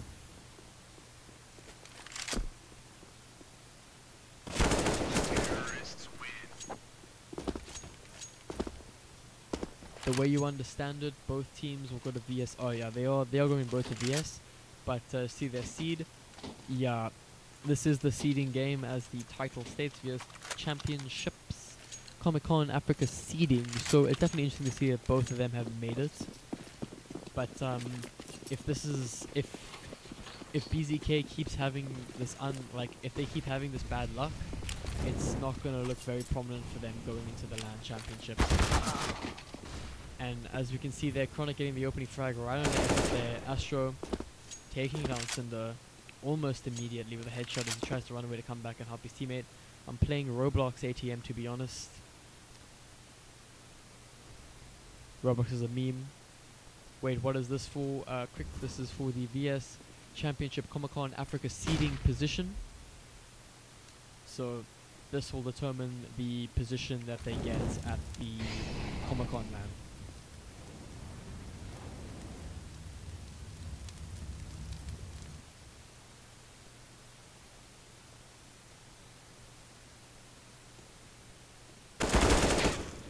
Opening up immediately, takes on Johnny. Campachi in the meantime though gets the refrag onto Rubber, trying to get that. Campachi with the game sense of Jesus himself turns around and takes down heals. Good to see they upgraded from finger guns to real ones. Yes, my boy, I finally fixed it.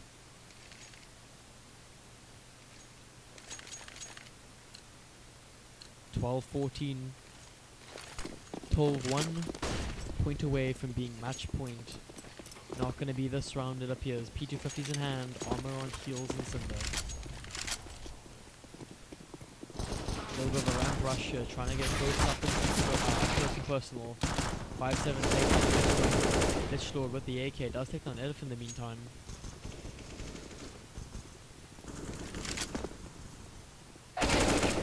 Setting up a little bit of crossfire there. P250 but does take down Apache. 3 players left alive, but still doing enough economic damage. 13-14, important round that we are going into at the moment. This round will determine if TOVL goes to match point or if BzK ties up the scores. Technically the second most important round of the game so far, as the most important round will be next round, where it will determine, depending on the outcome of this round, if we go to OT, which team gets to match point or not, or which team gets to match point. Quick execute coming out here, once again doing a little bit of a drop down. Chronic getting into this position very quickly. I prefer the term athletic powerhouse. That is exactly what you are, quick baby. Etiv playing very aggressive. Takes down Glitch, definitely what you want to be seeing in the meantime. Apache though gets the refrag onto Etiv. We try to go for the kill. Astro though barely misses Lich Lord, or other way around. Sorry, Astro barely misses Johnny. AWPing outside right now. Cinder's really going off. Yes, he is. He's definitely he's definitely been the MVP for the game so far.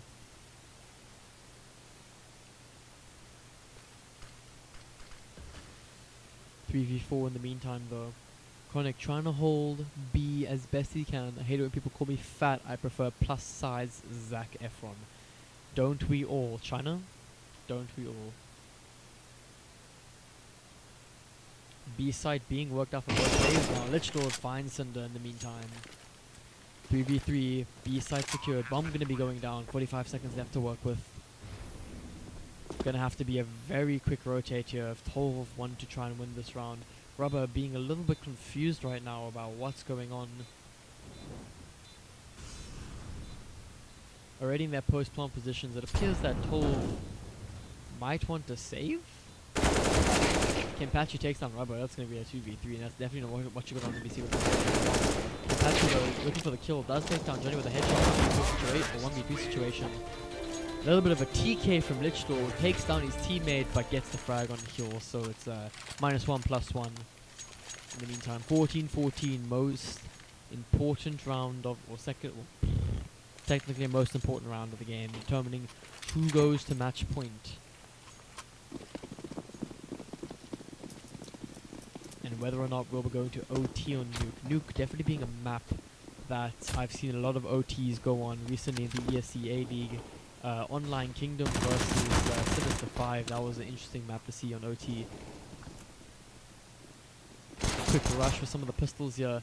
TOVL slowly demolishing the T side. Astro though getting a double frag onto Rubber and Etif. 2v2 situation, gun secured on both teams right now.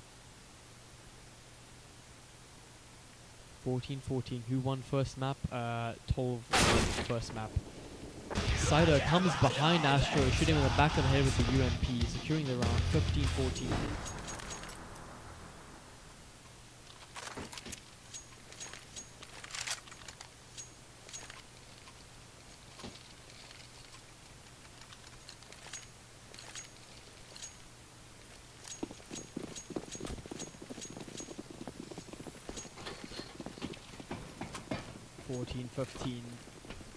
No oops on the side of BzK. Johnny opening up the game immediately, opening up the final round right on the Chronic with the AWP shots, losing an AK there. Trying to find any frag possible. Astro taken down by Johnny. 3v5, not looking good for TOVL. Being turned against them. 5v3, Lich Lord takes a little bit taken down by Cinder, 2v5, gonna have to do some amazing plays if they are gonna want to pull this off. Don't know why the view is not changing. Guess we'll just change. In the meantime, 1v3 situation. 35 HP. Doesn't get the frag. Loses the gunfight. GG. 7 or 16 to 14. Barely losing the last map. Feels bad, man. So, thanks guys for joining us. We will be going to the post-game interviews. If anybody is keen to see the post-game interviews, please feel free to stay around.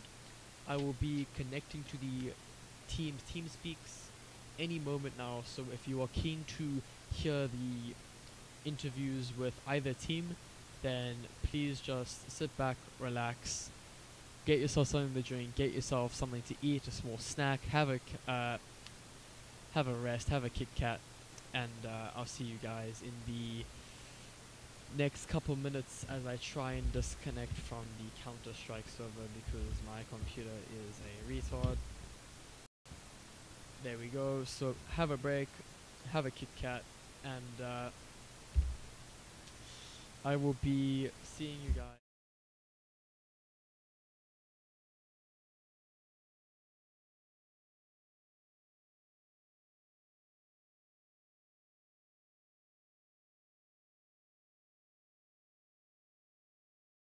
Connected.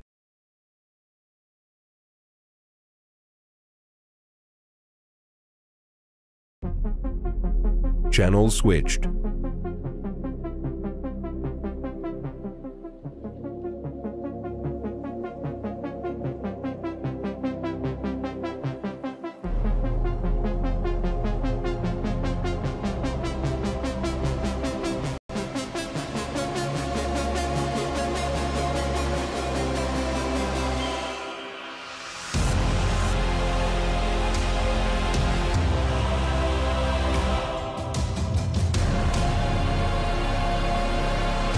User joined your channel.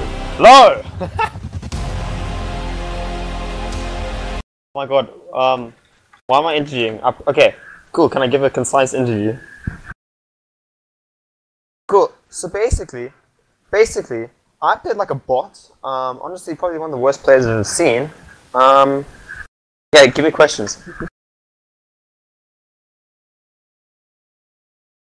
Well, I think BzK was lacking some firepower on Inferno as Astro was 6 for 18. I don't know what was happening there. I think he just lost his confidence and he just played like a bot. And I think same goes on Nuke, CT side. He botted out on like I got like 3 kills on the entire CT half, which just was the downfall of the entire game. And yeah, like, honestly, T-side Astro, best Astro, but like, you know, kinda sucks to lose the shitters, but it happens. Connected. Microphone muted. Microphone activated. Is that a serious question? I mean, more than 19 people watching. Disconnected. I mean, if you wanna be rude, yeah, I never would say those words, but that was your idea. I don't know why you'd say that. That's quite rude.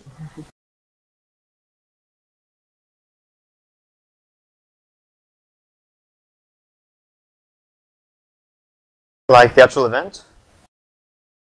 I mean, well, looking at it now, having played most of the teams that are actually going to Comic-Con, we definitely weren't afraid of any of those first division teams, because I don't know why we would be. But I mean, depending on if Energy Academy or XD go, they could be contenders. Likewise with Lepro, VNR, or okay, but like, I don't know, we're confident, I think. Hey, wake up. Like I said, I think just firepower was really lacking. I don't know, confidence lacking. I'm not entirely sure how like bad it was, but like confidence was lacking. Better teamwork, and especially on Inferno, a lot of what do you call it? Communication. Alright, and what would you say, even though you guys lost, what would you say you think the enemies could have done better? What do you think their strongest perk was going into Nah, the they game? were actually like, I think they were really strong. When it came to their util, they were quite strong when it came to their util. That Epitaph and Cinder were doing pretty well. With like they were doing pretty well for the team. I don't know, man. They're not bad. They're definitely contenders. No, for sure. I was just joking, but yeah. You were just joking. You were just. I'm just joking. And I need to know. Just you know, after, sucks to lose. Yeah.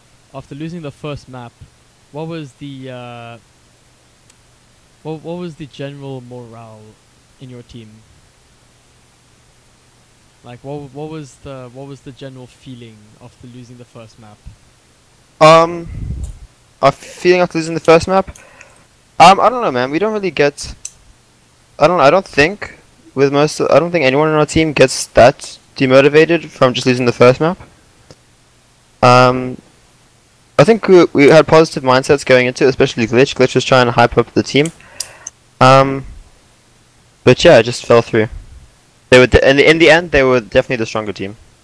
Alright, and before we go over to Hills for his interview, do you have anything you want to say for the fans at home, or your parents, or anybody else? No. Not really. Follow Sense at ZA_Sense on Twitter. That's all I can say. You heard him say it, boys. He said it, not me. So thanks for the interview, Astro. Good luck in future. Alright, cool. Thanks for the cast. No problem, my dude. Anytime that you need it, you have. Oh, can I add on one thing? What? I'm not usually that bad. Just need to go on record that I usually get more than 10 kills. I usually get more than 6 kills. Needed to make that clear. Alright, Okay. so thanks for coming. I will. User joined your Ezra. channel. Oof, Yeah? Why you just shit? I'll check you later. Channel switched. So right now we are currently waiting for Hills to join the TeamSpeak, who won 12-2. User joined your Very channel. unfortunate. Greetings, match winner. How does it feel? Yes, how's it? No, great, man. Yeah, thanks. We're very happy to have got the W today.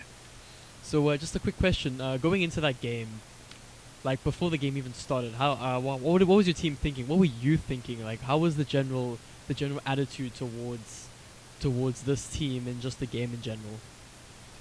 You know, last time we played against them, we lost. So this time around, we figured we definitely want to improve on that. We had a great season leading up to this. We'd only dropped one map throughout the season, so we definitely felt amped and ready to face him today. Alright, and after the first map, after that, Inferno was your map pick, if I do understand correctly, 'cause I didn't see the map changes. So, after winning that map, what would you say your general morale was after getting that victory over BzK?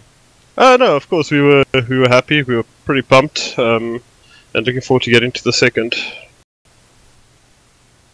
Oof. Alright, and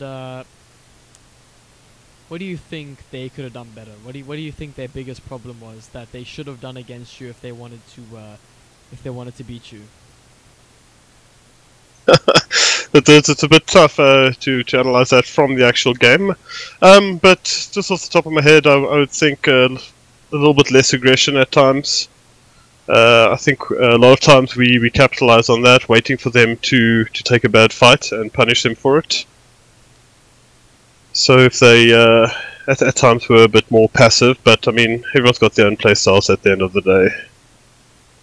Alright, and congratulations on getting the 9th seeding position for the VS Gaming Championship LAN at Comic-Con. So Awesome, well thank done you. on that. And who do you think your biggest competition is going to be in that tournament?